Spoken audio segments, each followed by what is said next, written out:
Thank you so much. Welcome to the third and last session of this Global Forest Summit 2022 in Brussels. You've just heard about our reflection on the climate and forest nexus. We had this special talk with John Curry and Rod Taylor from WOI with STÉPHANE also. Very happy to welcome again to talk about this remaining topic on our plate, Rio Plus 30, sustaining best practices, getting from tree planting to forest growing. That's a major question we need to address. And as usual, we'll have first a keynote speech. I'm very happy to give the floor to Ms. Adriana Vidal. She's the chair of the Global Partnership for Forest and Landscape Restoration, also senior advisor at IUCN. Adriana, the floor is yours. And hello to everybody who's joining this session. So let me remind us of some key things for this session. First, this decade of action is at crossroads.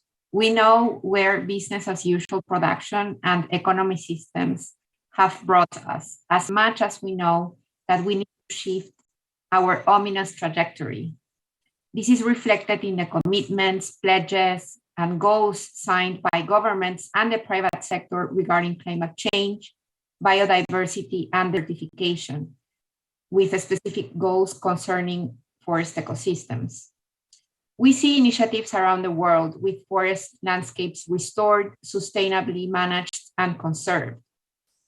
But the pace of these actions needs to increase exponentially as part of a systemic change in societies and economies.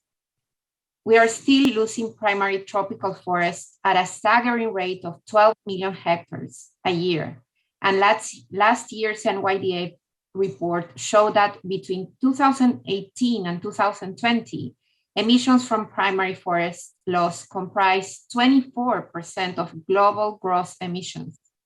These numbers simply don't add up with our targets of halting forest loss and halving emissions by 2030. Remember that halting forest loss would require deforestation to decrease by nearly 1 million hectares each year between 2020 and 2030. We are already behind. However, the potential is there. Restoring 15% of priority areas previously converted could avoid 60% of expected extinctions, while sequestering 30% of the total CO2 increase in the atmosphere since the Industrial Revolution. This potential is connected to a reality of absolute urgency. The latest IPCC reports are clear. Climate change is causing unprecedented disruption to human life. Droughts, extreme heat, wildfires, record floods, all of which impacts food and water security, health, and livelihoods.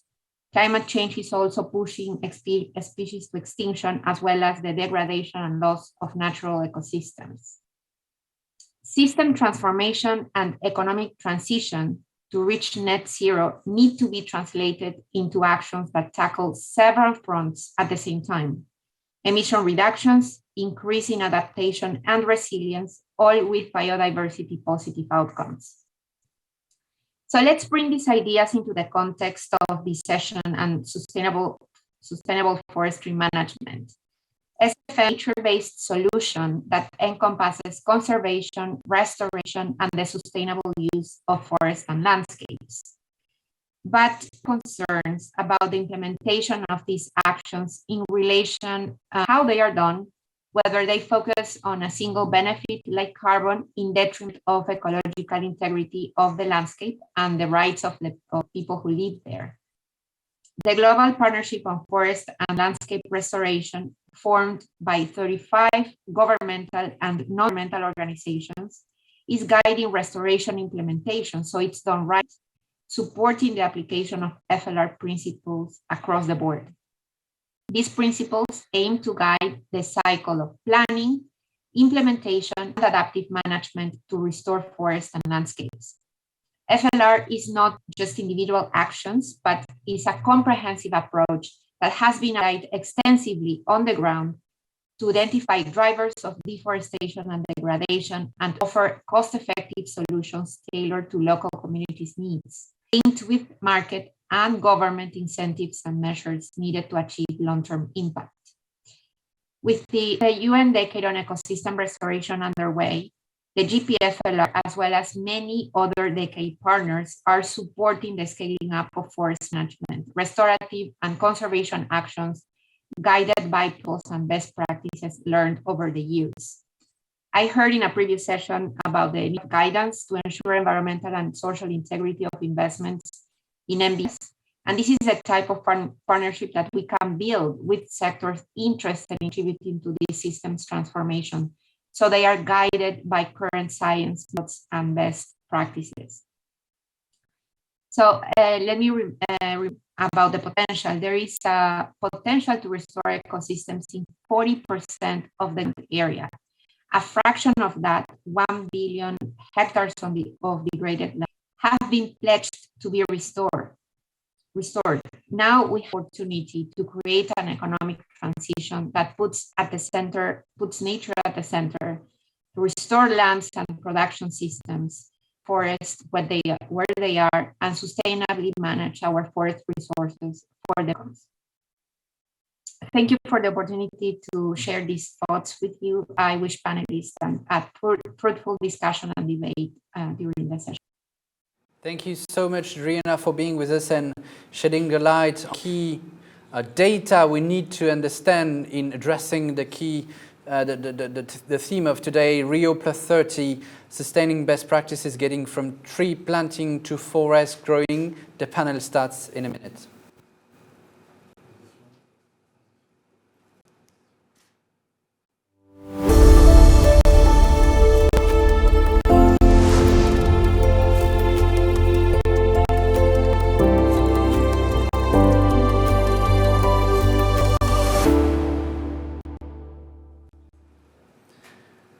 So while I'll introduce you to our guests, I'm happy to remind all of you that you can ask a question if you flash the QR code that appears on your screen, and you will be able to reach the chat page where you can directly ask your questions, and I'm making sure that we can address them during the course of our conversation. This conversation involves many speakers, and I'm very proud to introduce you to them in an alphabetical order. Protocol is too difficult for me. On my right, I'm happy to have Dr. Juliette Biao, who is the very new appointed director for the Secretariat of the UN Forum on Forests. Thank you, Juliette, for being with us. You've also been Minister of Environment in Benin. We also have Stéphane HALLAIRE, CEO and founder of REFOREST'ACTION. You all know of because he's the co-chair of this Global Forest Summit that we launched last year in 2021. Very thank you again, Stéphane, for being with us along this day. Kim CARSTENSEN, is here on my left. Kim, you're the Director General for the Forest Stewardship Council. We'll know a bit more about the FSC very soon, for those who don't know already about it. We have online my dear friend HINDOU IBRAHIM, founder of AFPAT and SDG advocate. Hello, HINDOU, I do hope you hear us correctly. And we also have Anthony Mills, who is the chair of the C4 ECOSOLUTIONS advisory firm, who has made the trip from South Africa to join us in Brussels today. And we will also have in the course of our discussion PASCAL, the CEO of ASTRAZENECA, representing this industry in our discussion. So this panel is about, again, I said, Rio +30. We will talk about best practices to make it happen, the main objectives we've been talking about the whole day. We should start with zooming on sustainable management of forests, as if we recall the Rio Summit 30 years ago in 1992, we adopted the so-called Rio Principles for forests that were a fully-fledged approach of sustainable management. And I'm turning to you, Juliette, to remember how these principles have been a cornerstone for sustainable management of forest, and maybe recalling what do they contain and how governments have been using them. In the position you have at the UN, you can have an assessment and a broad overview of the use of those principles over the 30 years. Thank you very much, Thomas. Let me first start by really expressing my gratitude for the invitation to attend this very important summit today. I start, you made reference to my experience as Minister of Environment. If you allow me, I will start from them and before coming back to your question. It was a very rewarding experience 15 years ago as Minister of Environment, but at the same time, a bit, I must admit, challenging for the first female forester in West Africa and the first female Minister of the Environment in Benin, where I needed to work harder than my colleague male ministers in an environment where the environmental consciousness is not what it ought to be. The other element of this council also is that need to be paid attention to include the cultural aspect of restoration, and also it could include the gender perspective and the way the forests were perceived by the local communities, because we always fail to look at this element, which really have the potential also to foster the social dimension of the sustainable management of forests. Regarding the cultural context, I would say that there are still some practices that need to be improved today. If in most of the African countries, the countries which I know very well, forests are still considered as sacred areas. It's still a taboo in some countries, and sacred areas were not to be violated by women. And you all know that out of the 85 million people collecting fuel wood and producing charcoal, 83% of them are women. Another element is that for us to succeed in ecosystem restoration, the issue of land tenure has to be resolved. In most of the African countries today, planting trees, you are allowed to plant trees only if you own the land. And most of the immigrants who destroy the forest through the unsustainable charcoal production are allowed to destroy the forest, but they are not allowed to plant trees. Something that I want also to pick up from my experience as a Minister of Environment is that, all we hear today during this summit are things that we are doing, but the way we are doing them is not the appropriate way. Most of the world still continue to work in a silo. We're talking about the narrative on ecosystem restoration has to change. It's not just about planting trees. It's also about sustainable production and consumption. And we've heard that today during the interaction that we have. So coming back to your question, I would say that, the principles on forests are basically the basic foundation for the promotion and the implementation of this sustainable forest management. As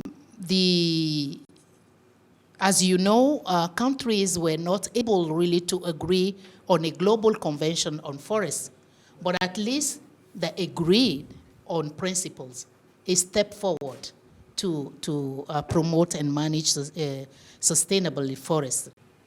But with those principles, we have seen that, forest issues are gaining momentum.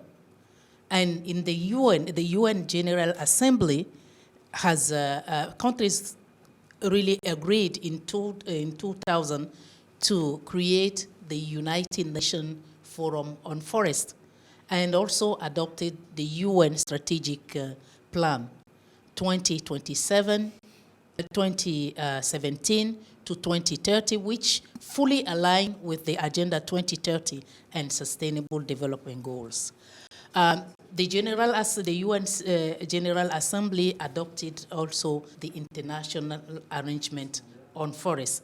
Let us also not forget that the Rio Agenda 2021 also I recognize the major group, and since then we have seen that the importance of the non-state actors has increased exponentially.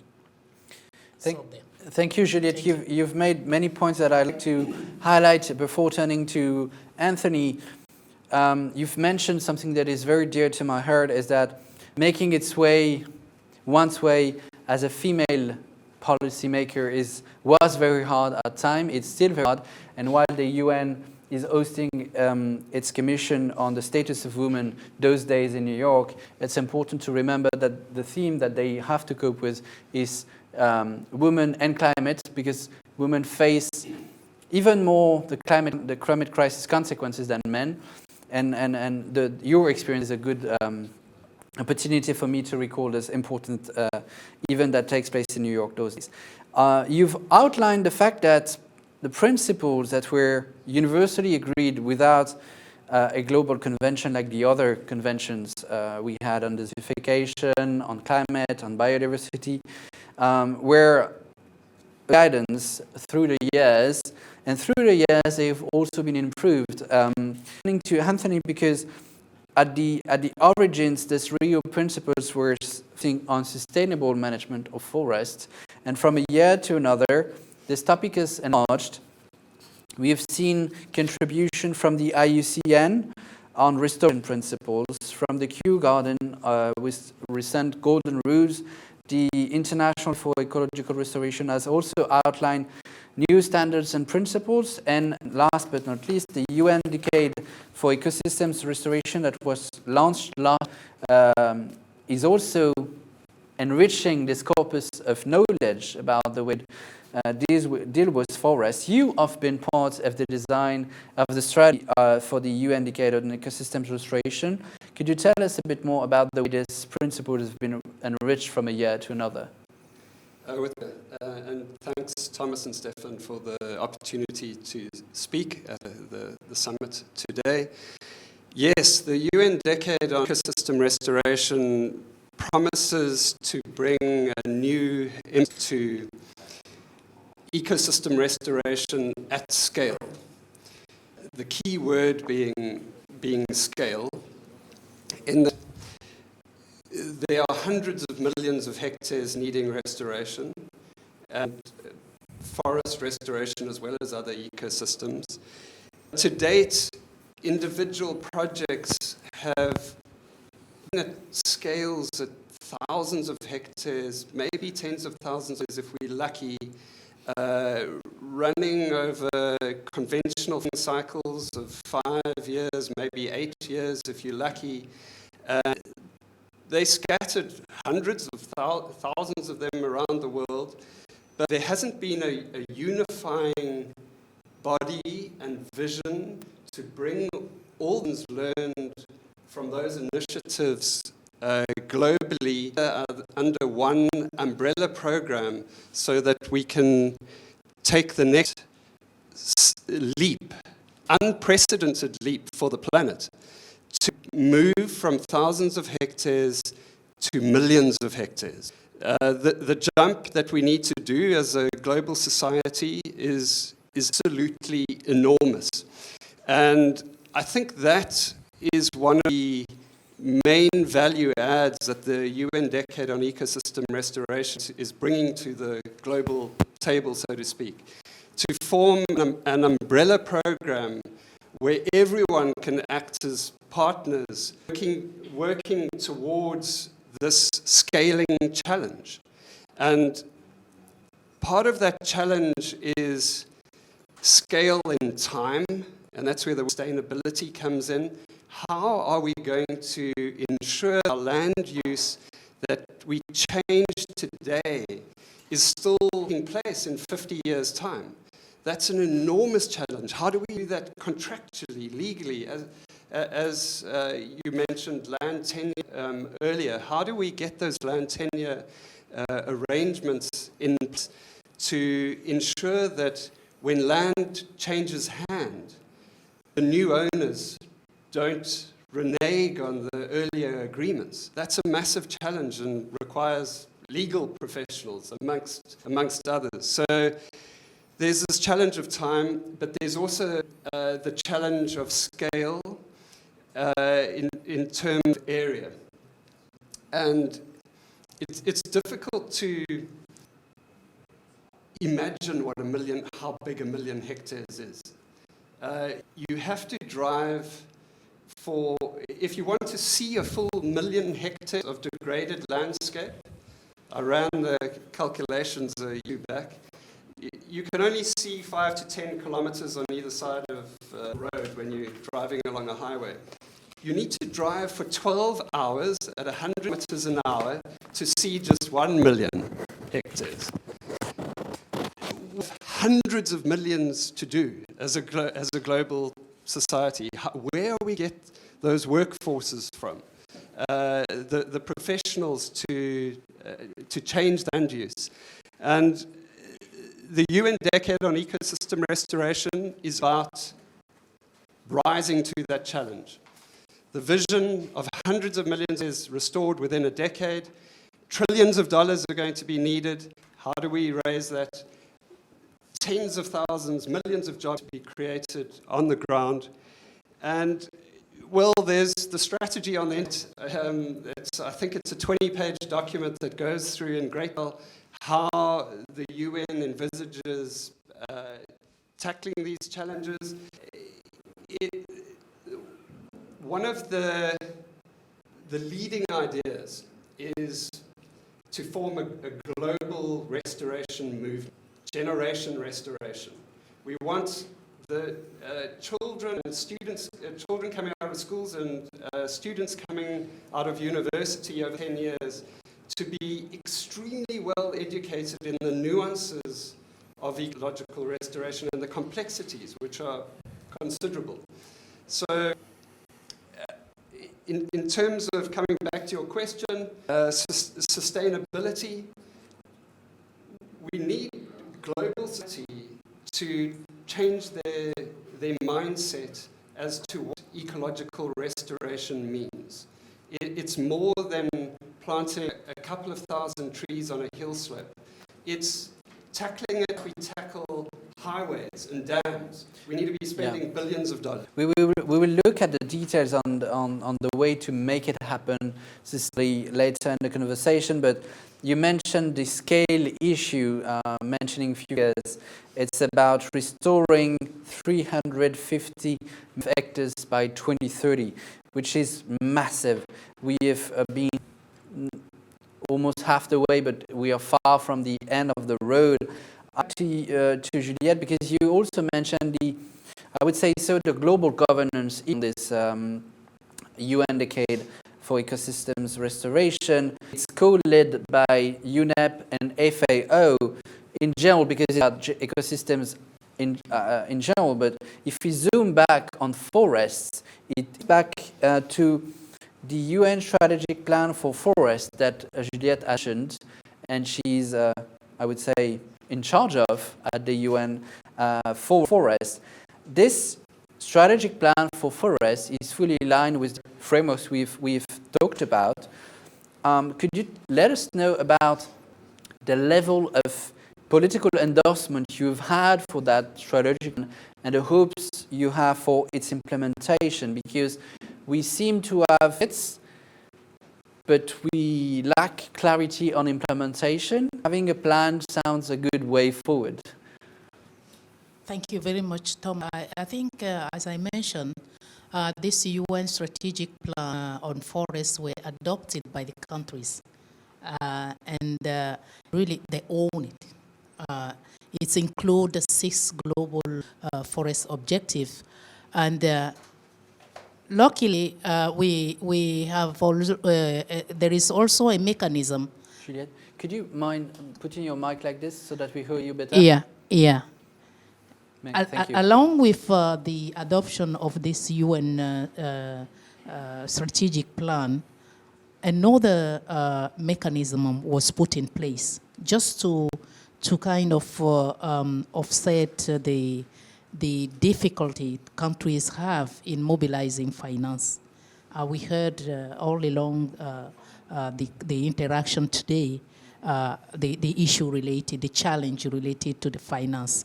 So what has been put in place really to support the implementation of the UN strategy on forest is what the Global Forest Financing Facility Network, which has 2 components.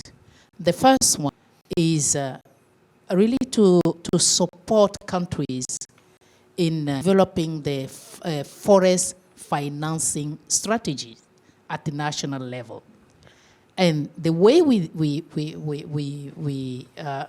use it is together with all the focal points of the 3 Rio Conventions and also the agencies that are part of the collaborative partnership on forests who are working in the field. So at this level, we try to make sure that we have synergies, cooperation, coordination, because this is really this is the real challenge we are facing in sustainable forest management.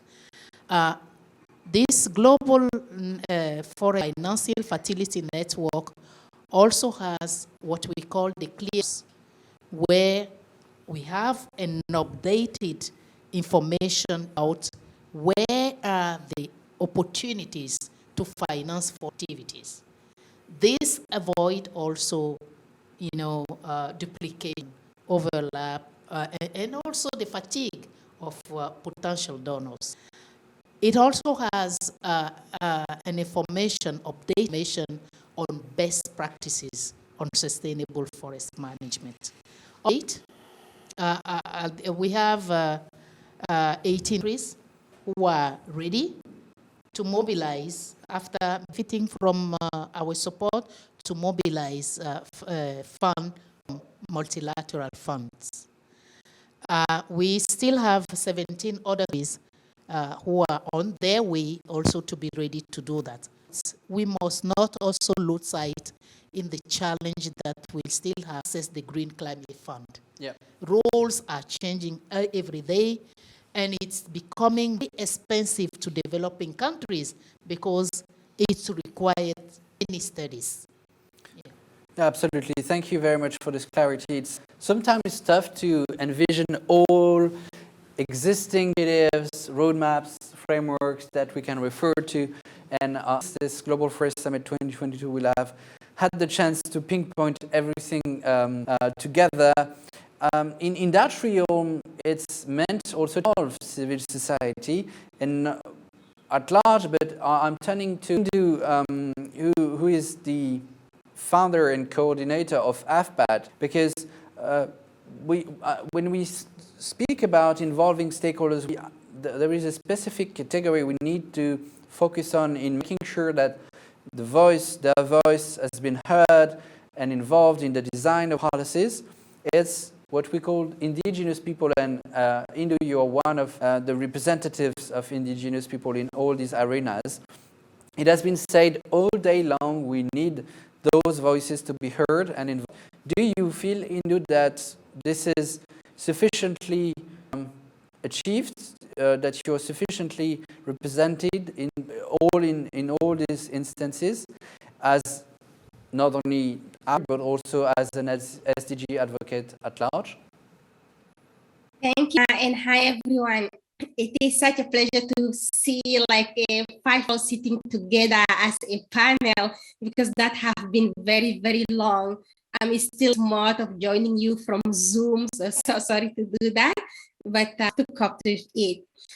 So yeah, Tom and everyone, I think I am the part of the generation born with Rio Summit. I was less than 10 when the Rio Conventions have been negotiated. And since then, the situations have been worse and worse. And we all know how the emissions are really very high and how the forests are ever, even by fire or agriculture or energy or whatever. And since then, we know also there was a lot of promise, the politicians, from the leaders, but there is less hope now. So when we see all this promise, where it took us, and when we see as individuals, where our voices are landing, we see like, okay, there is something new and we need to change those things.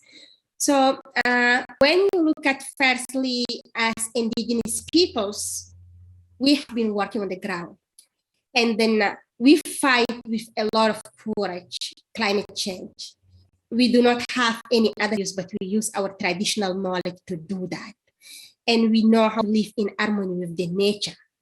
And all those climate hero as indigenous peoples are very aspired peoples. So for us, the project like the carbon market or like whatever bigger project or restoring of the forest, so those call it only the project. But for us, our way of living, this is the most important part that contributing to protect our forests. So we have been fighting for that. Is that our voice have been listened? I can say it's take a long process. Is that we have been, including at the international level and at the local level, maybe need to monitor more. But you all know about that, and I'm going to put pictures of this. I'm going to give you like what will be my message and what will be taking from here to move forward. So I have 2 messages for that. My first one is today is that in success. Sorry, I'm a little bit sick, so I have to open my mouth from time to time. So to restore our forests, we cannot do that successfully without peoples of the forest. It's a clear message for everyone. We can't tackle anything around the forest, on the land, without the peoples of the land, peoples of the forest that are living, depending for a centuries of the years. And to make it happen, that the company need to stop stealing our, need to stop grabbing our land, our forest for the commodities. Even we are less than 5% of the population, we protect 80% of the world's biodiversity. We do that in our daily life. We are the professional of the nature. I hear you, ministers are really right. The land is in the heart of each discussions. But we are the professionals of protection of these land and resources. Even we didn't went to school, most of us, we don't have like PhDs, but we do have a lot of solutions. When you go Amazon, you know exactly the indigenous land are the less who are targeted by us. And of course, my brothers and sisters from the Congo Basin, it is them in Asia.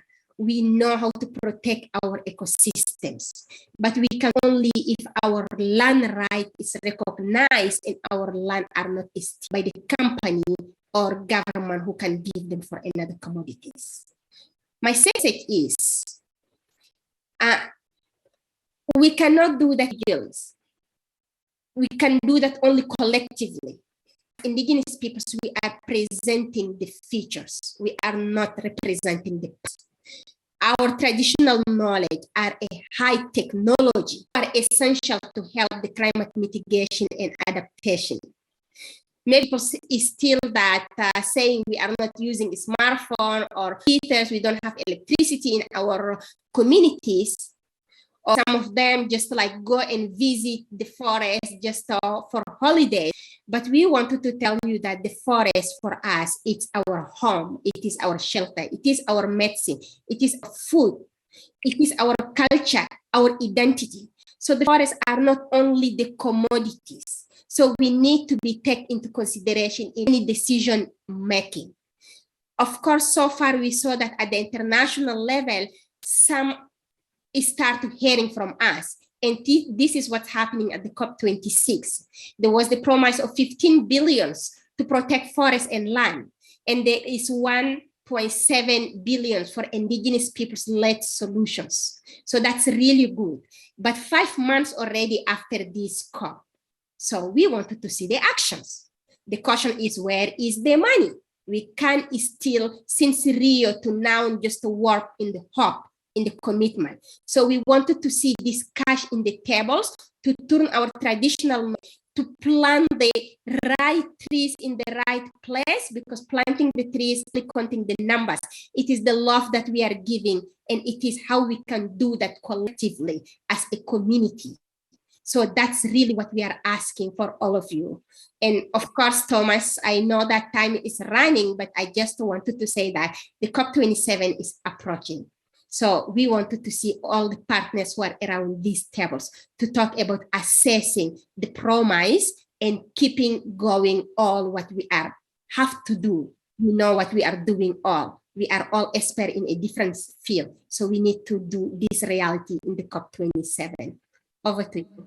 Thank you so much, HINDOU. I love the expression of cash in the cables, because exactly the point of the Global Forest Summit, which is an independent civil society-led initiative, a diplomatic event that is meant precisely to take stock and count from pledges that were taken in other arenas and see how we make it happen on the ground, from diplomatic statements to indeed implementation plans.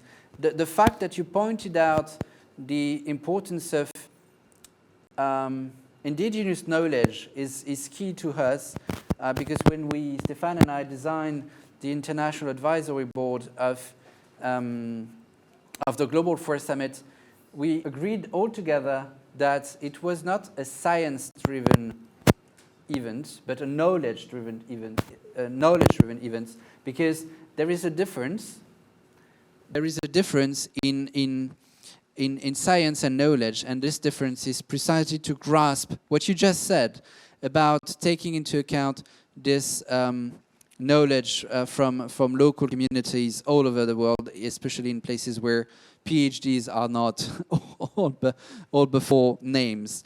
So in getting into the details now, we have set the scene about these principles we need to take into account. I would like to enter into another part of the conversation about if we look at the environmental dimensions of this reasoning around poor sustainable management of forests or poor restoration programs, if we don't take best practices into account, there are risks at stake. And I'm turning to Kim first about Kim, I do remind to all of our audience that you're the Director General of the Forest Stewardship Council, and you can help us understanding what is at stake when we poorly manage as forests. There are risks underlying, and we can mitigate them. Could you help us understand this? I can try. I mean, as HINDOU said, we are in a situation just planting trees is good, and that's a nice thing to do, but that doesn't actually necessarily solve the issues that we're trying to solve. You need to plant trees in the right place, under the right governance, and with the right basis. And very often we don't see that happening. I think what we've heard here is really that a lot has been done since the Rio conference back in 1992. Strategies have been developed, new plans have been coming up, and a lot of stuff has happened. Pledges have been given. But as Andrew also said, well, actually the situation on the ground is worse than it was 30 years ago. So how do we explain that, and what is it that we need to make sure happens in addition to what's already going on? We, as a Forest Stewardship Council, I think, contribute two things into this discussion. Two big things: engagement of stakeholders. So engagement of stakeholders, say environmental organizations, social groups, indigenous peoples, and also the corporate sector, to finding the solutions and into defining what do we actually consider response management. Is it just having some trees in a specific place, or is it actually creating jobs? Is it having the biodiversity protected? Is it to have the water management protected? Is it to think about all of these things? And I believe, yes, it is. So we have, I think, done a lot in terms of actually enabling civil society to engage in these discussions. We have 230 million hectares certified around the world, and everywhere that happens, civil society is consulted. They are developing the standards that we are certifying to, etc., etc. And I think that's crucially important. The other big thing, I think, is to create this long-term perspective. I completely agree that doing this through project funding may help, but project funding is not going to solve the issue, because project funding will always be for a limited time period. Otherwise, it's not a project anymore. So what is the mechanism that can actually provide a long-term financial solution in this setting? And I think the market has to be part of it. And that's another thing that we have certainly done as an organization, which is to mobilize the market around forests. Mainly around timber, so wood products, but increasingly also looking at other services that are provided by forests, such as the biodiversity, such as the carbon, etc., etc. And all of that needs to be done, and I don't see any way that this can happen without mobilizing the market to make sure that there is a long-term financial benefit from doing this. And a financial benefit that doesn't just go to government, but also go to the real owners, or those who should be the owners of the forest, sure, including the indigenous peoples. You've clearly outlined the economic rules, I would say, of successful sustainable management. But let's have a look at the environmental risk. What does it mean in the period of climate disruption acceleration to have poorly managed forests? Like, they burn faster? What's the point? I mean, what we're seeing is that with climate change, we have much more instability, and we need to have forests established that will be adaptable to climate change, not to be fire prone, not to be not treated well for the future, because in that situation that we plant something, it goes up into fire, or it doesn't get treated well, or it doesn't get managed in a good way, we will just have lost a lot of money and have wasted a lot of time in rather than getting to the solution. So we need to make sure that these long-term perspectives are there. Otherwise, we're creating something that is just making things even worse. Thanks. I'm along the question I asked to Kim, I'm turning to Anthony. In restoration programs, restoration is a different thing than managing a forest. It's you start from another point. What are the risks of a poor restoration program, something that doesn't take into account the best practices? What can be the hazardous outcome of such a wrong program? Thanks, Thomas. Interestingly, best practices aren't always known in an ecological context, because there are thousands of different ecosystems, and the restoration protocols still, frankly, need to be tailored for many ecosystems across the planet. And it's very different trying to figure out how to get hundreds of species back into a system in a stable manner, as opposed to a single monoculture, for example. And so there's a challenge there, and I think one of the mitigating factors for this risk is to do intensive research on developing the restoration protocols. But if we get it wrong in ecological restoration, what does that look like? I think the answer is relatively simple. The degraded state remains in place. Your tens, hundreds of species don't flourish. They don't come back, and they're not there 50 years from now after you've spent all the money on trying to get them there. So, you know, it's a major danger for any investor, coming back to the point as to how to get money flowing for 50 plus years, or how to transfer the money from the GCF down to people on the ground. The investors are wanting the actions, I don't want to call them projects because we don't want them to be 5-year projects, they want those actions to be de-risked. And that's not straightforward. So what risks that ecosystem restoration faces after you've planted your tens of species would be fires, droughts, pests, human intervention for a range of social reasons. You know, perhaps the landowner becomes disgruntled with the financial flow arrangements. Those arrangements need to be solid for 50 years. Yeah, I'll leave it at that. I could talk for longer on how to mitigate those risks. We needed a certain entry point into this dimension to make sure we fully grasp with it at stake. Juliette, I'm turning to you back as the leader of the UN Forum on Forests. Do you think there is enough awareness among countries which belong to that forum on the risks of having poorly managed or resolved forests, and that there are mitigation plans for those risks? Thank you so much, Thomas. I think if there was this awareness, maybe we won't be here today. There is awareness, as I mentioned earlier, you know, for the interest on forest issues are now gaining momentum. You know, countries may be a bit disappointed during at the end of the United Nations Framework Convention on climate change in Glasgow, but one thing that came out very strong is this Leaders' Declaration on Forests, and over 141 countries committed to collectively advance actions to halt desertification and for land degradation. And as HINDOU said, I think COP27 will provide an opportunity for us together to assess where we stand. But we have also to recognize that there are significant efforts in restoration. In the last decade, we've seen that deforestation has slowed down, but there's still a lot to do. That's what I can say. Thank you, Thomas. Yeah, we will indeed assess the results of these pledges at COP26 Glasgow in Sharm el-Sheikh next year. We are looking forward to it because time is running, not only this panel, but also for climate and biodiversity. And there are clear-cut examples of the results of those hazards on the ground. Stéphane, REFOREST'ACTION is operating in 40-plus countries.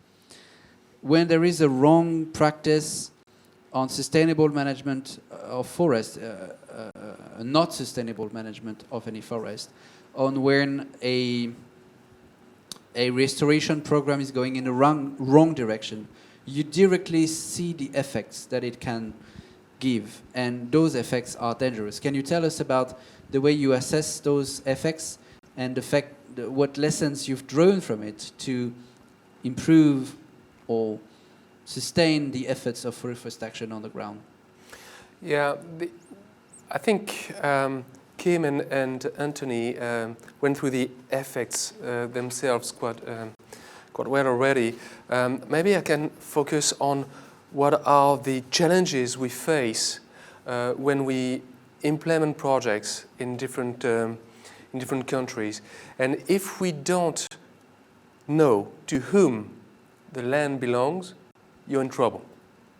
I mean, you're in deep trouble because, well, Juliette, you said that earlier, right? If it's not your piece of land, then you cannot plant trees. You cannot restore the land because it's not yours. And somebody can come on the land where you've restored and, you know, just destroy everything and build a hotel instead, right? So to whom the land belongs, that's one challenge we need to face. And linked to this, in a lot of countries, the land belongs to men. But the restoration programs and the forest management sometimes, and Juliette pointed this out as well, is done by women. But the land belongs to men. So how do you deal with this?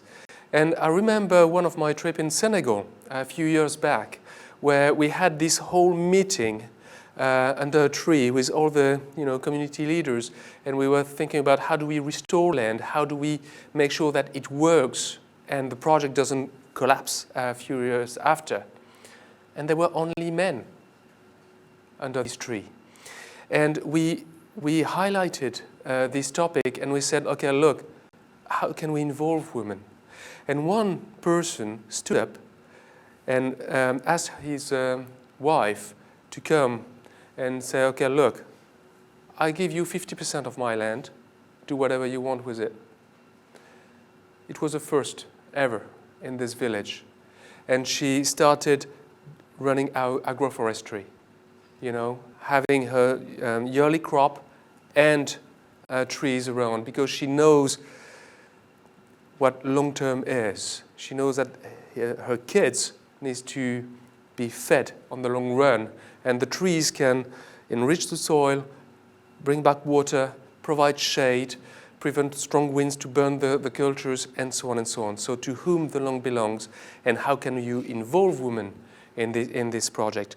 The second aspect is back to Anthony's point, actually. It's how do you scale? It's running a small project, it's feasible. You can learn from your mistakes, you can recover from that. But when you act at scale, it's much more difficult, isn't it? It's like building, a 20 floors building as opposed to a small house. It's not the same logic, it's not the same tasks. So scalability is a challenge we need to face for maintaining forests. And then the final point is, the one before last, is monitoring. Monitoring is difficult. Monitoring needs to happen on the long run. And when you need to monitor biodiversity, climate, when you need to monitor social impact and economic impact, it's not a given.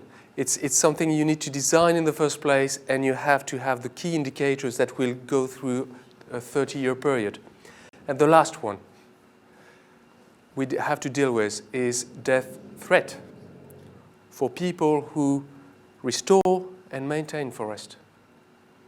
In a number of countries, there are death threats.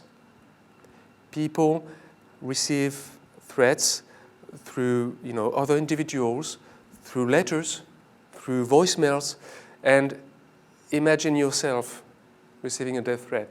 I've seen that in Ecuador, I've seen that in Brazil, I've seen that in India, I've seen that in a number of places. This is something we need to keep in mind. It exists. I think that's the main challenge we can face. People put their lives into danger in facing those challenges. I was putting a lot of attention when you spoke about action at scale, because that was the theme of my next question that I'm going to ask to Pascal Soriot, the CEO of ASTRAZENECA, because as Juliette pointed out, the Rio Summit 1992 gave birth to the UN major groups, including the role of corporations. We had earlier on the focal point, the global focal point of HINDOU, the youth for major group, and leveraging on corporate actions is decisive to put it at scale. So I had this question to Pascal Soriot: how do you make sure that those principles are taken into action at scale in corporate leadership? Thank you so much for having me here today. On behalf of ASTRAZENECA, it is a great pleasure to participate in this summit to share details of our reforestation efforts and why taking action is so important. We are already seeing the extreme effects of the climate crisis on human health and society at large, with the World Health Organization estimating that 8 million people die each year from air pollution alone. This is why, as a healthcare company, we are committed to developing life-changing medicines and at the same time to rapidly decarbonizing our business and our broader value chain. Together with our flagship sustainability program, Ambition Zero Carbon, the protection and restoration of forests is a centerpiece of our efforts. Through Easy Forest, we have committed to planting 50 million trees globally by the end of 2025 and ensuring their long-term survival. By the end of this year, we aim to have planted over 8 million trees, and overall, we are collaborating with around 40,000 farmers around the world. We are also now working on plans to expand our reforestation commitment substantially beyond this initial 50 million trees. We know this has to be done in the right way. Firstly, this means taking the steer of local communities and landholders, governments and planting experts, some of whom are here today, to embed social, ecological and economic considerations into these programs from the outset. Secondly, it is critical to support local needs and traditions and respect our role as guests in the regions where these partnerships operate. And thirdly, we are taking a science-driven approach, adhering to the highest standards and independent verification to ensure transparency and demonstrate a long-term positive impact. Our efforts are already underway, including in Indonesia, where we are planting 20 million trees, in Australia, where we are planting 25 million trees, as well as over 1 million in the UK. And today, I'm pleased to share 2 new commitments that further expand AZ Forest. In Ghana, we're engaging in a community-led project with local partners and the Circular Bioeconomy Alliance. This program, known as a Living Lab, is part of a global network supported by His Royal Highness, the Prince of Wales, who we are very honored to have with us today. It will focus on natural forest restoration, sustainable woodlots, and agroforestry. Together, we are planting over 3 million trees, including crops like mangoes and cashews, to support the local rural economy and livelihoods. And across the Atlantic, in the US, we are planting over 1 million trees with the National Fish and Wildlife Foundation and local organizations to contribute to the restoration of water quality and wildlife habitats, primarily in Delaware, home to our US headquarters. What is true of all of this program is that partnership and solidarity are critical, and that is my message today. Over the last 2 years, we have seen the incredible power of science and partnership to deliver the innovation the world needs. And we have seen the risk of what can happen without collaboration. It's on each of us to commit to joining together across the public, private, and philanthropic sectors to drive positive action at scale in support of a healthier, brighter future for people, society, and our planet, before it is too late. Thank you. Thank you, Pascal, for sharing this news with us. You've clearly outlined the afforestation programs that AstraZeneca is running and also the restoration efforts that you undertake. You said, lastly, time is running, and to make sure we are on time, awareness of the timing issue is key. Juliette, you told me you wanted to come back to this awareness issue that we touched upon earlier on. Yes, thank you, Thomas, for giving me the floor on this topic again.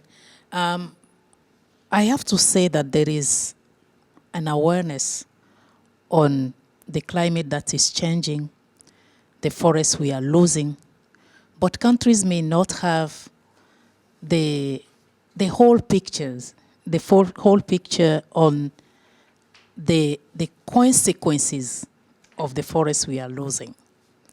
In 2021, a World Bank report indicated that even a partial loss of ecosystem services can cost 2.3% of global GDP, amounting 2.7 trillion US dollars. If the countries don't have the picture of all of that, sometimes, even if they have the picture, it is a matter of life and death, because they do not have the alternative solutions.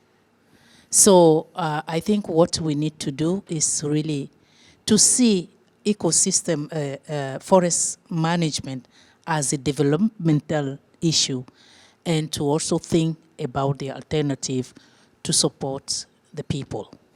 Thank you. Thank you so much, Juliette. That squares back with our previous session that clearly highlighted the importance of not trading off between poverty management and deforestation policies. That's one of the aspects of what you said, but it's an important one. Well, in moving forward in the discussion, I'm curious on knowing on the way we can make sure this is happening on the ground, and to make sure these principles are implemented, that there is a need for economic reward of those efforts. For example, in sustainable management. I'm turning back to Kim on this aspect. Are we enough equipped in economic incentives in sustainable management of forest? You, for example, at FSC, you carry out certification programs to pinpoint those forests who are abiding by the best practices rules. Are we enough equipped in this realm to make sure it is becoming a market practice? Absolutely not. What we see from our experience is that there is, in fact, possibilities of obtaining a market premium, so better prices for your wood if you are certified. That happens, but it's not a lot, and it doesn't always happen. What does happen always is that there seems to be a much better ability to access markets if you're certified than if you're not. And that, I think, is probably the main benefit of certification in terms of the market situation. In some cases, there is then an opportunity for a better price. That is very, very helpful and very good, and can certainly be an incentive for responsible forest management. Another thing we're seeing increasingly is that governments, and I believe this is linked to increased awareness, increased programming around these areas, are helping create not so much project funding, that also happens, but even more than that, create fiscal incentives for actually doing the right thing. And then, in some cases, using certification as the symbol or the way to demonstrate that you have better practices. I'm just back from Mexico this morning, where yesterday we had meetings with government representatives and legislators about how could they set up a system of incentives that would incentivize indigenous peoples' communities to actually manage their forest in a better way, which I think they will be doing, and I think they have some programs going on already which are helpful, and this would be even more so. And we see that happening in a number of countries, and I think that could be one of the answers to actually meet that challenge of how do you secure long-term financing of these areas. This is not projects, but this is actually not paying for things, but accepting that if people do the right thing, then you're willing to not take so much from them in terms of taxes. And I think that is a very, very positive model that can be used in many places. Thanks, Kim. This is very clear, and I have actually the same question in another stream of our reflection, not sustainable management, but restoration. Is there a possibility that we make sure there is economic reward of, I would say, good restoration programs that abide by the best practices of restoration, that make sure we flow the money into those programs of restoration that are aligned with all those principles we've discussed earlier on. Anthony. Thanks, Thomas. I think that's the solution, to find ways to get the finance to flow fluidly for 50 plus years. I think profit will need to come into it to incentivize landowners, from indigenous communities to commercial farmers. They need to be getting a slice of that profit over indefinitely, over 50 plus years. And the question, of course, becomes how do you generate that finance? And we come back to the point, well, it can't fail. If you plant your trees, they need to still be there in 50 years' time for them to generate dollars for all stakeholders involved. And Thomas, if I may, I would give you my views on how to tackle that problem of scaling and ensuring that the project doesn't fail. I'd come back to what STÉPHANE said. Monitoring is critical, but I'd build on that by saying monitoring frequently, actually daily. Quarterly monitoring or even monthly monitoring is not enough, in my experience, based on the ecological programs I've been working on. Things happen in between those monitoring events, and you need to know what they are. Otherwise, you can't develop resilient protocols. So, to my mind, we need to scale and to have the success and to get the money flowing, you need resilient protocols in several categories. Social protocols, you need to understand how the landowners are feeling, how the people doing the planting are feeling, how they're all being incentivized appropriately so that no one is disgruntled over decades. So that highly resilient long-term social protocols. Then economic protocols, understanding, everyone needs to understand up front, early on, how the money will be flowing even in decades' time. Otherwise, you're guaranteed to have disgruntled people. So those are legal contracts that you need to put in place, resilient economic protocols. And then lastly, resilient ecological protocols.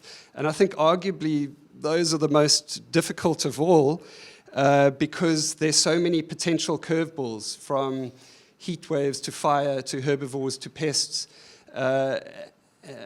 And managing each one of those for all the different species involved requires that daily monitoring so that you can adjust your restoration protocol accordingly. You need to expect a lot of change. You'll come up with a hypothesis as to what all these protocols should be, and then you need to put them into reality, and you'll find that your hypotheses need alteration, but you should alter those hypotheses based on data and evidence collected on a daily basis with a competent team. Thanks. Thanks, Anthony. All reflecting about the best way to incentivize the use of these best practices in management of forest or in restoration programs. There are many questions around this, and Stéphane HALLAIRE is running a social business that aims at managing or restoring or creating forests. If we look at existing incentives, for example, in the realm of sustainable management of forest, there is this certification tool that Kim has pointed out as a good entry point. Is this enough, in your eyes, to make sure that we switch from an economy where nature capital is not rewarded enough to an economy that flows the money into the right direction? Or do you think there are other policy tools we need to activate to get to the right level of speed of action? I think everything needs to be improved, basically. Labels, I'm sure you agree with me, and you review your label regularly to do constant improvement. I need to improve the way I do my work. I need to improve the way I interact with people. There are a lot of ways to improve what we do. One way there are a few things to keep in mind, I think, to have the right starting point to get the money to the right place on the right projects.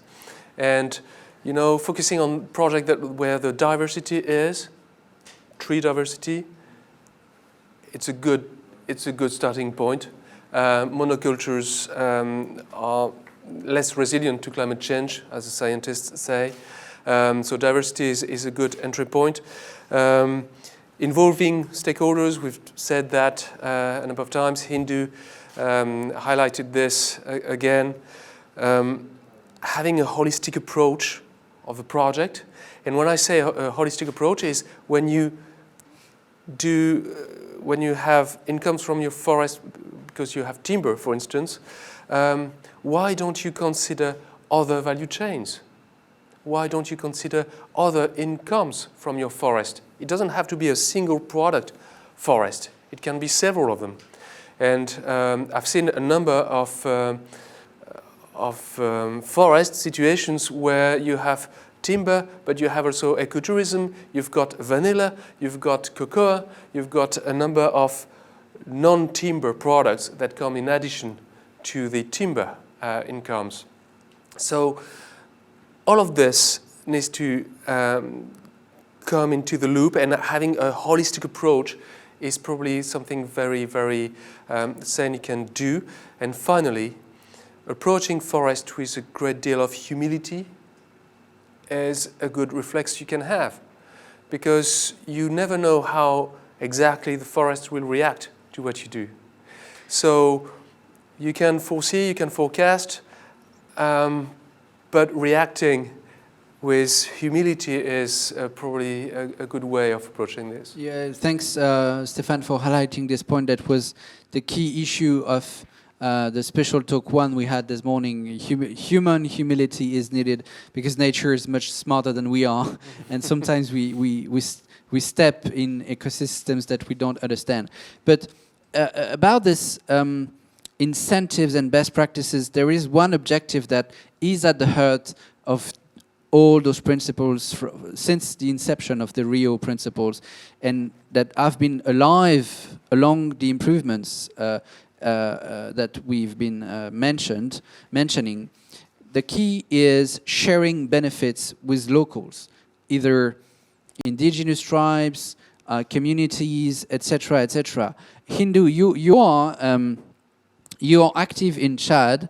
We often see you switching from your community in Chad and other UN bodies and conferences, and you keep caring about sharing benefits with locals. Do you think that the adoption of those principles has made the change in sharing benefits of forest exploitation and restoration, or do you think we still are well beneath the objectives? Yeah, Thomas, I think that's also where we have the Nagoya Protocol on Access and Benefit Sharing. And also we have the Decision 135 of the Paris Agreement that helped to create the local communities and indigenous peoples' knowledge exchange. So in the framework, we can say we start to create a framework of how those benefits from the international level can be turned on to the action and benefit the peoples at the local level as indigenous peoples or local communities. But is that going far or enough? Maybe that's where we can ask the questions. If it's going enough, so we cannot still asking the indigenous people's voices in the tables or taking the action or being there.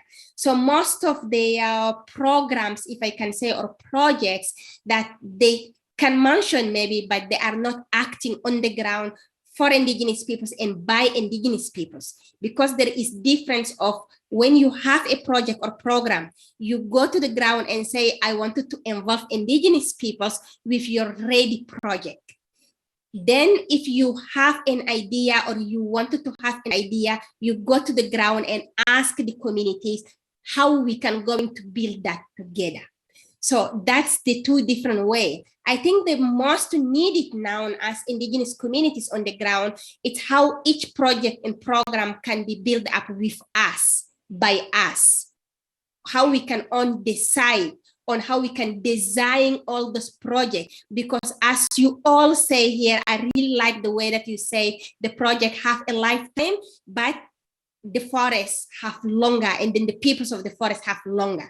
So if you design that with indigenous peoples, by indigenous peoples, even your project can end, you can leave, but it will be continuous. Let me give you a very short examples of how I do that on the ground with my community. So when we have this Paris Agreement, we need to turn it into the action at the local level. So what I did is going to the communities. It's just like 10 days ago. That's also why like my voice is really not working. So I went to the ground around Lake Chad. I did a participatory mapping. I mapped over over 3,000 kilometers squares with the communities, where we map over 260 islands around Lake Chad and the villages. And we did that with the community chiefs. So we put all the traditional knowledge through using a satellite map of all those areas. So we put those knowledge together, and that's helped us to put exactly into the practices the Article 7.5 of the Paris Agreement. So it is the reality of it. We can lead the international level without turning it into the real action on the ground. So I did that. I'm going now to digitalize the map.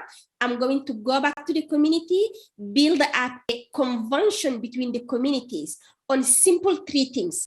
Firstly, how they can better manage the natural resources. Secondly, how they can mitigate the conflict over resources, because this is what is happening. And then thirdly, how they conserve and protect the traditional knowledge and pass it over generation. And then I know that I put the bridge between the international level directly to the local level and make it work for the long term. That's very specific to see how you bridge the two different worlds in which you are at the intersections of.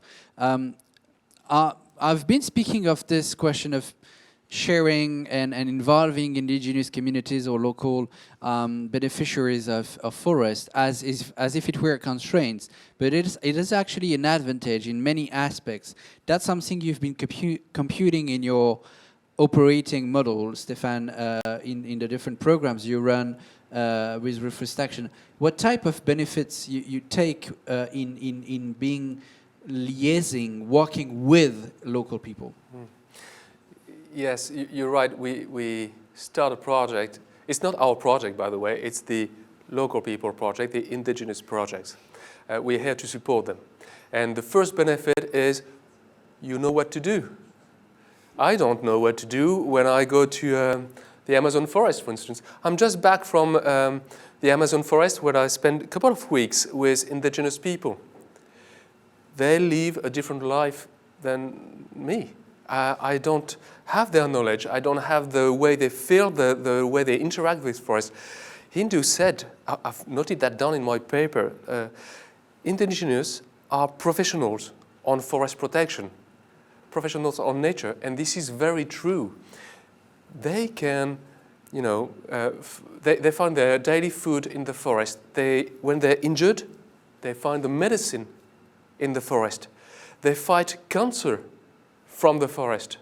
They fight COVID with the forest. And they, you know, everything, they pray in the forest. So what can I do if on a specific area if I don't start by asking, what do you want to do? The outputs we expect on every single project we run, there are three types.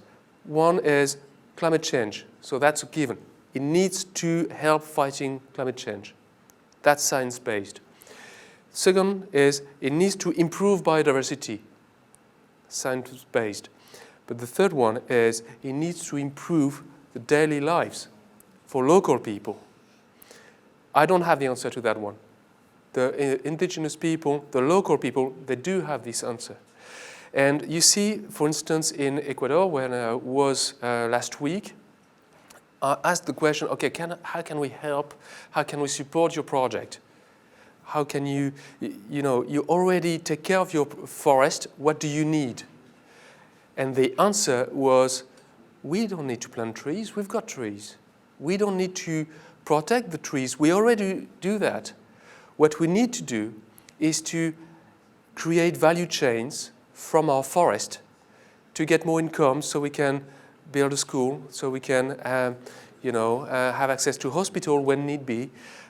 So it's very much related to what is their strongest need, and therefore how do you drive this project and then make sure that this project is sustainable.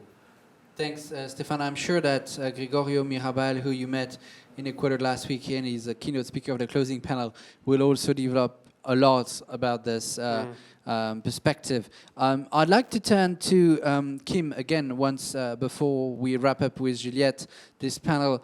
We have received many questions. We can't take all of them, but one of the questions that arose from the audience was this ongoing improvement process of the economic frameworks we do use to ensure sustainable management, and especially around certification. I don't know whether it relates to involving locals or those issues we just discussed, but there were questions around the way, Kim, you've been continuously, agilely improved certification processes and labels to make sure that they are at the state-of-the-art knowledge of what needs to be achieved with regards to our climate, biodiversity goals. And this is an ongoing process and has to stay an ongoing process also for the future. One of the big things that we have been working on for some years now is to look beyond the wood coming out of the forest. I think we found a model for actually getting benefits from the wood back to the forest managers, and I think that works in many settings. But we have not yet found a good model for actually getting benefits back to indigenous communities. Very often, as Stéphane said also, this is not just about wood. It may be about wood, but it's also about a range of other products. Plus, we need to find ways of benefiting their contributions to other things that are not currently on the market.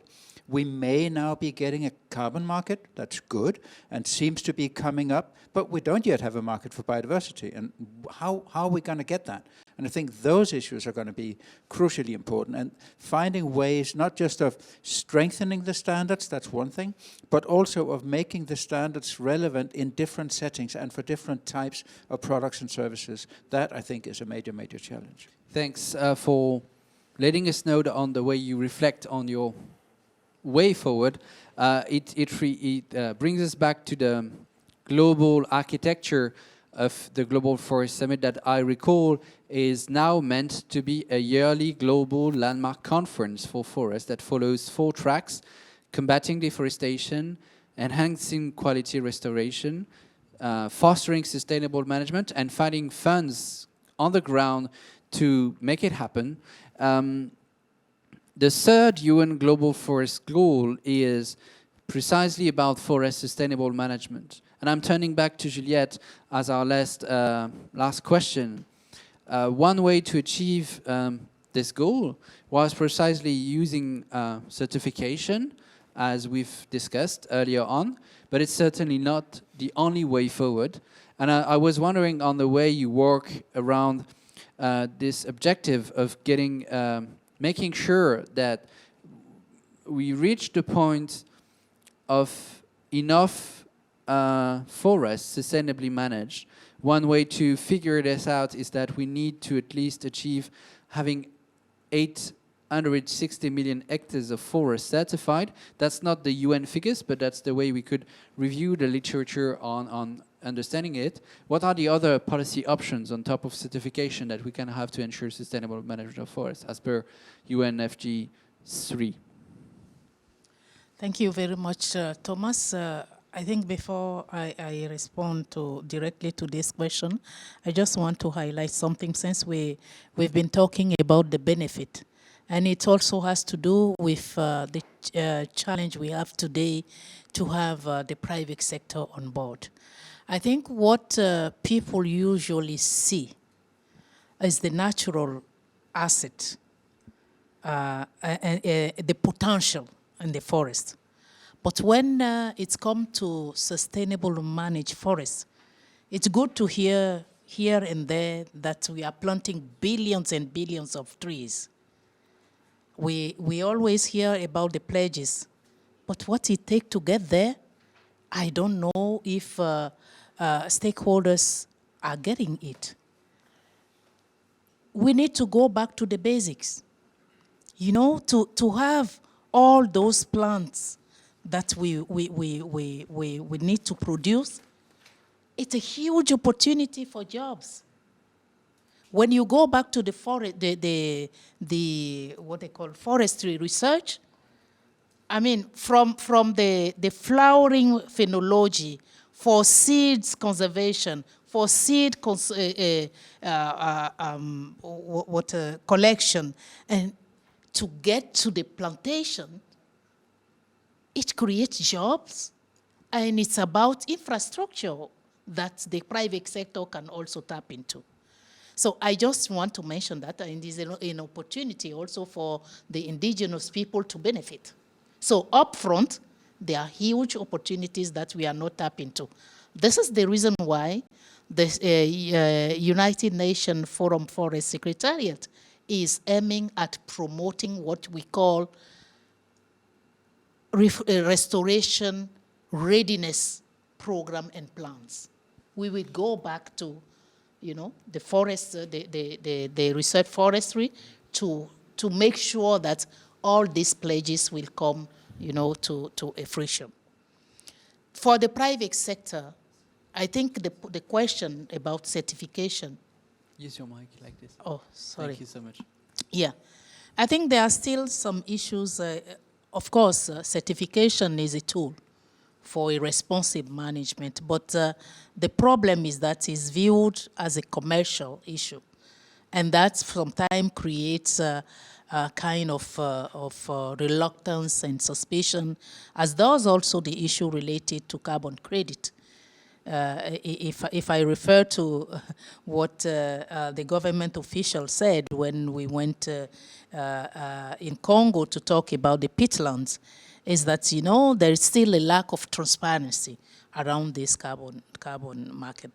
So I think the private sector and us need to sit down again to speak a clear language for them to better understand what are the financial return on investment. And as I mentioned earlier, is not at the downstream, is upfront that we can see that. And for that, again, the United Nations Forum on Forests is setting an advisory board for the private sector to really advise us, and they will speak the clear language with the peers, and they will be able to advise us on how best we can involve them and how best we can find the right tools for sustainable management of forests with their involvement.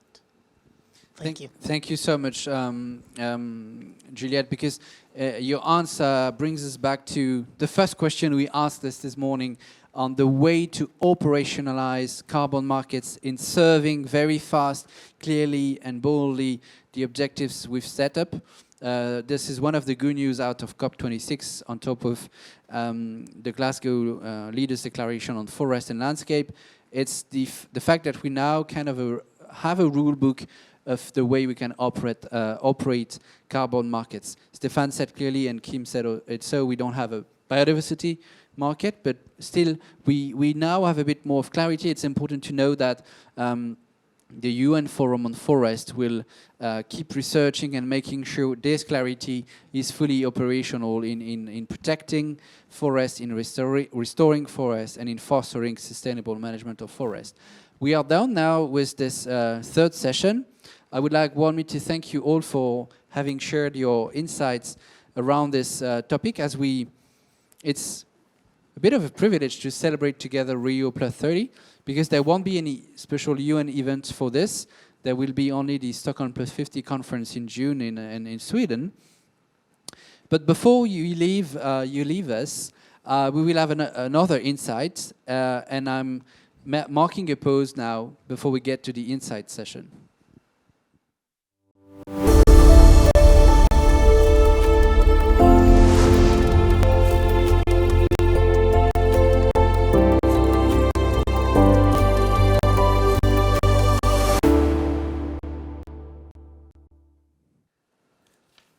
Well, so this insight session is with Anthony Mills as programmed, who I remember is the leader of C4 ECOSOLUTIONS. Anthony, you operate a specific project in South Africa that you wanted to let us know about as a good example to share about these issues. You have 5 minutes to explain to us what is the project about. Thank you, Thomas. Good evening, everyone.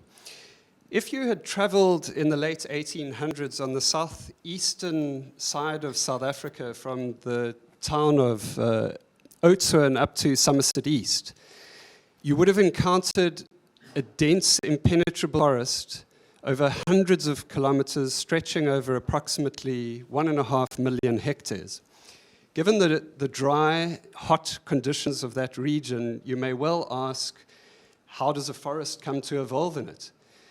The succulent tree, Portulacaria afra, known locally as speckworm, which dominated this forest, holds the answer to that question. It's an incredibly hardy species, exquisitely adapted to dry climates, intense heat, elephants, black rhino, and tens of other antelope species. But unfortunately, it does have an Achilles heel.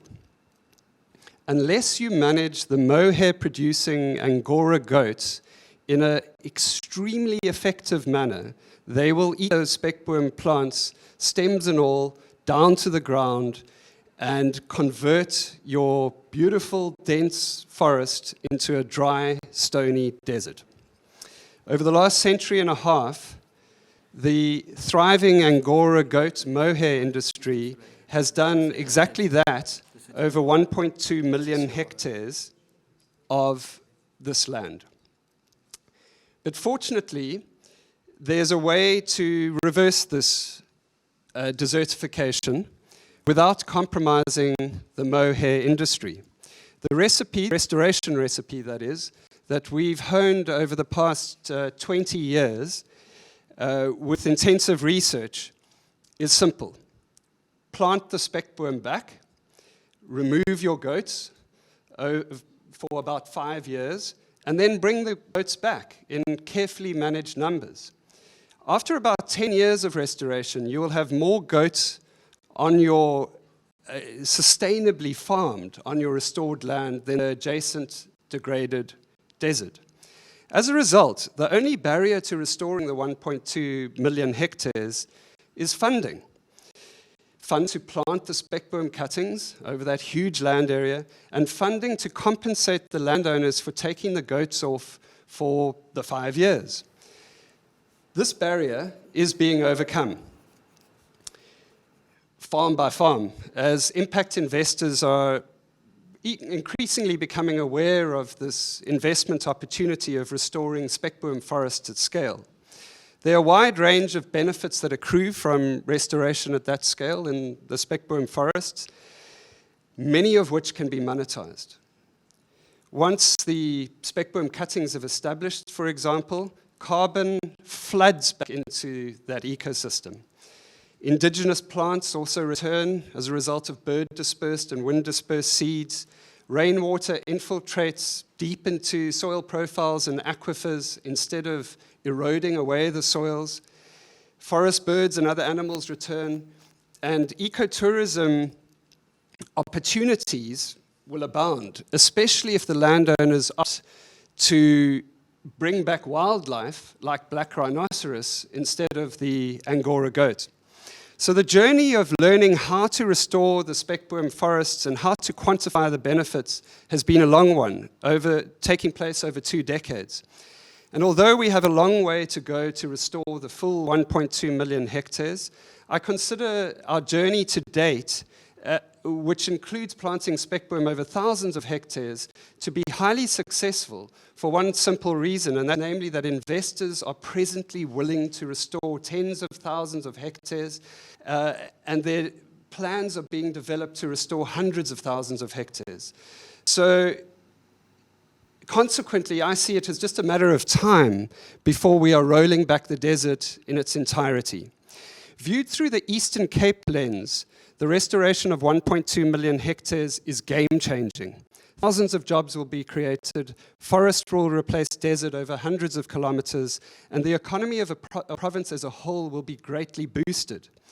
But viewed through the global lens, 1.2 million hectares is a drop in the ocean, as we've heard today.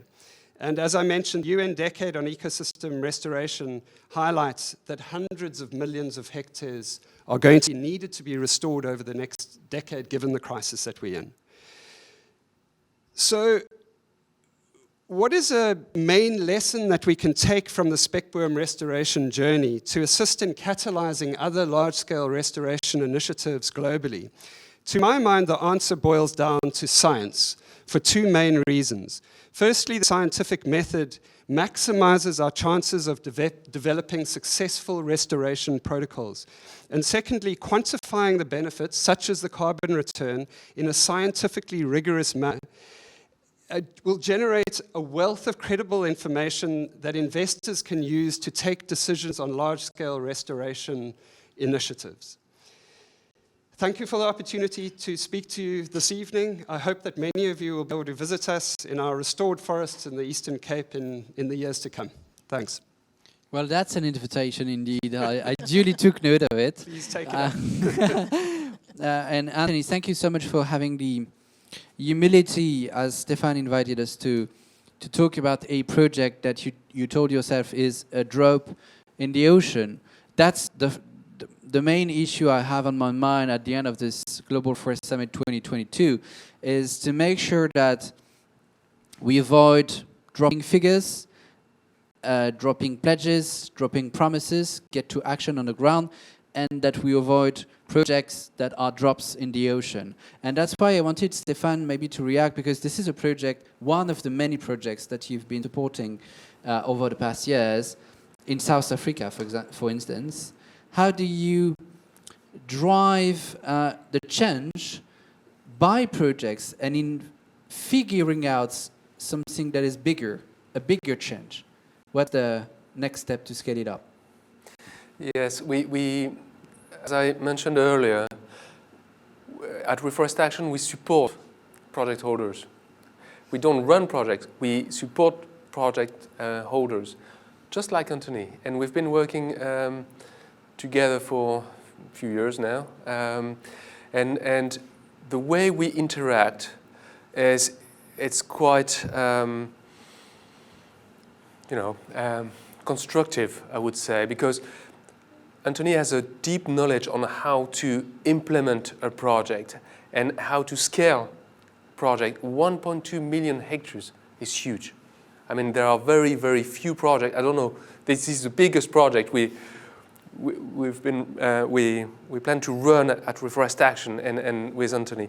Now, the way we work together is, in addition to provide funds to the project, because that's one thing we help with, we make sure that such a project is embedded into a bigger network of projects, because as we've mentioned earlier, we need to share experience.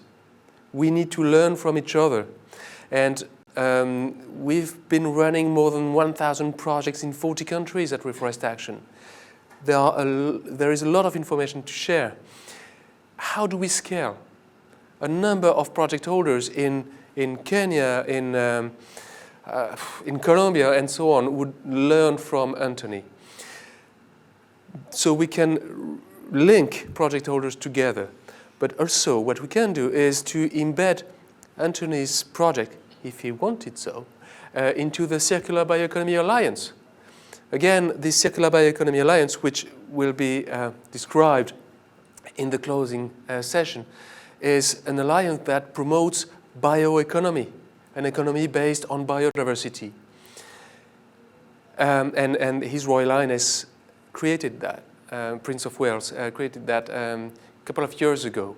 Now, we are at REFOREST'ACTION in charge of implementing the projects for the Circular Bioeconomy Alliance. Embedding Anthony's project into the CBA would ease market access to the product that are produced from the project. Because we deal with companies, fashion industry, who are looking for high quality products from the goat. And the producers from South Africa, from Anthony's project, can access this project. We make a bridge, we make a link between buyers and sellers with high quality products, good conditions for the landowner, for the producers. So it's and for the companies, it's a beautiful story. They know where their product come from, and it's a sustainable product. And finally, on monitoring, we can provide tools to help monitoring the project. We work on satellite data. We work on a number of technical options to help monitoring at scale, because 1.2 million hectares, well, you don't send somebody on every single hectare every day, don't you? So this is clearly a good example on how Reforest Action interacts with project owners, and I'm very proud to work with you, Anthony. Thank you so much, Stéphane and Anthony, for sharing those project examples. You've been speaking about bridging projects with networks. We've been trying to bridge the gap between promises and delivery. We've been trying to bridge the gap between hope and optimism and sometimes desperate look for results on the ground. I don't want to speak about bridges anymore because I felt like I've been lifting from local to global and global to local the whole day. Lifting up back and last time, before we wrap up, we will welcome the concluding remarks very soon in a few seconds.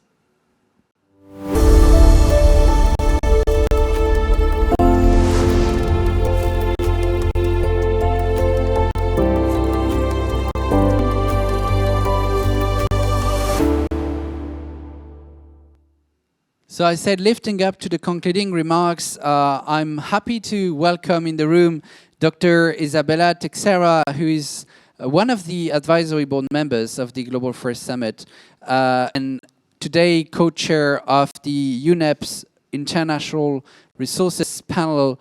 Isabella, you've also been Minister for the Environment in Brazil, and we have given you the responsibility to wrap up this 2 hours discussion in 5 minutes to make sure we keep away policy conclusions that needs to be remembered from this 3rd session of the Global Forest Summit 2022. No, thank you very much, Thomas. I think that it's not a responsibility to wrap up in 5 minutes, okay? I think that we need a new section because the debate was really, really fantastic. It's really important inputs and vision. I think that I'd like to thank you very much for the opportunity to join you during this end of the session, but the end of the summit. And some points I do believe that should consider that emerged, or that I can try to wrap up that emerged from this fantastic debate.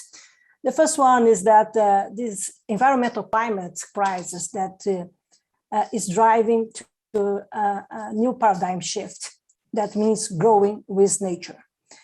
This is something very important. All of you mentioned this, okay? Because we're discussing indeed how we can grow, have development, as Minister Juliette highlighted, the need to bring forests into this development strategy, sustainable development strategy. This means a new way to deal with nature. It's a new relationship between nature and humanity. In this context, I think that forests have an emergent strategic role in providing new economic and inclusive development and driving climate security and biodiversity service. I'm here connecting biodiversity together with climate, okay? I never separate this during my professional life. And the paradigm shift means to produce life. This is the critical point. All of you say, we need to produce life in the planet, not the best. And this is really something how we can live the past and you go into the possible futures. Since the approval of the Rio Declaration, as mentioned this before and a lot, and also the Forest Principles in 1992, new concepts and political and economic processes and challenges emerge for global forest protection.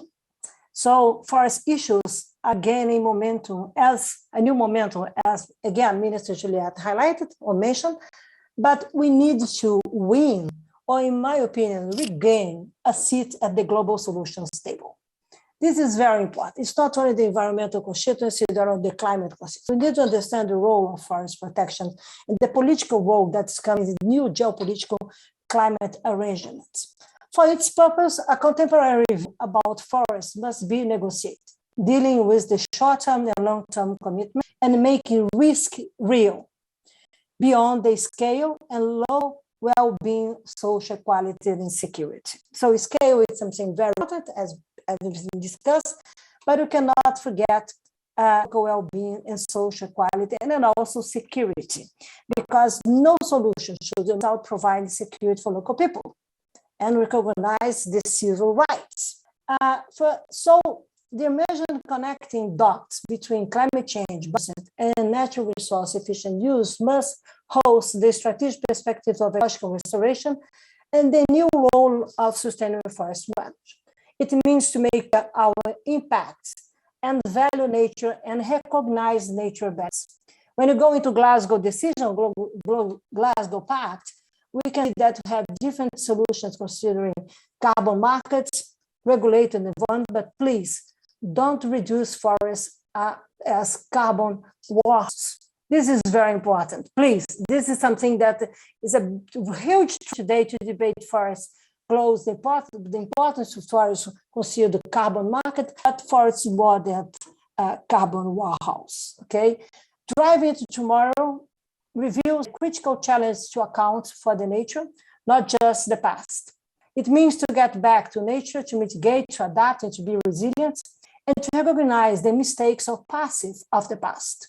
So the lack of gender, the inequality of the civil rights to protect people and bring together people in forests, the lack of scalability, and also share technology to allow successful restoration, social control, and monitoring, as mentioned before, are some issues that must be better discussed considering these diving in moral perspectives.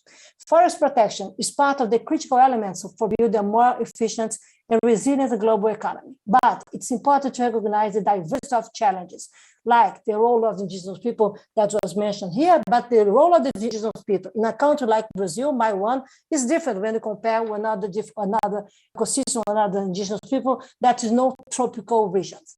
Even you go Amazon, pan-Amazon regions, consider the Brazilian indigenous people, how the Brazilians deal with indigenous people, it's absolutely different when you go into Peru or Colombia, for example, or Bolivia. And you need to respect the cultural aspects to deal with this. This is not easy politically and even for decision making. So if only to support people, is only to understand the realities that we want to manage and how they want to be a political players in the new world that's coming.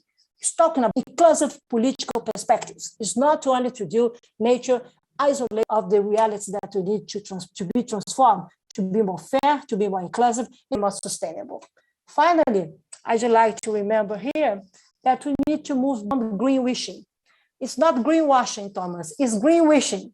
Okay, greenwashing is something that you need how to picture this. But green wishing is something that everyone wants to be green.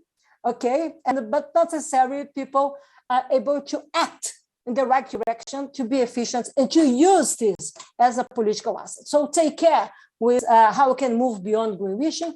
And it's clear, for example, when you go to the decision to leave behind deforestation, leave behind the past, but what should emerge?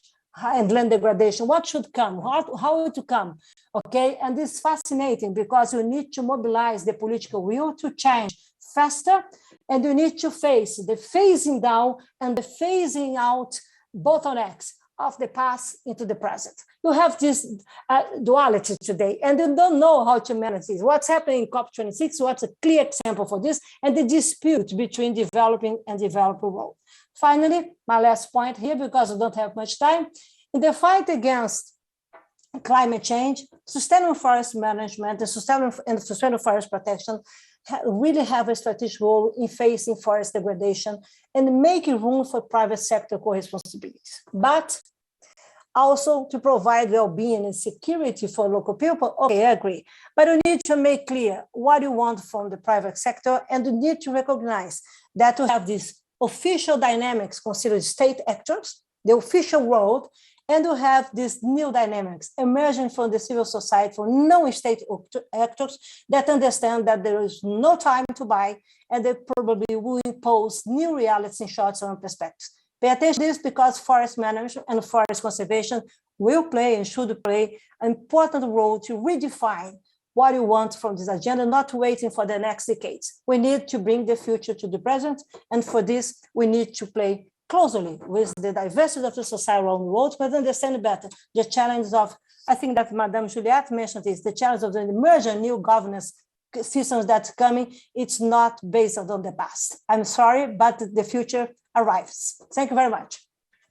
Isabella, you're wonderful as usual. UN said at some point the future we want, and I would say at the present we want now, not the present as a time issue, but the present as a gift issue. That is indeed something we need to keep going with hope at the end of this very, very tough, challenging days. One thing you've said, and I'd like to build a conclusion on this.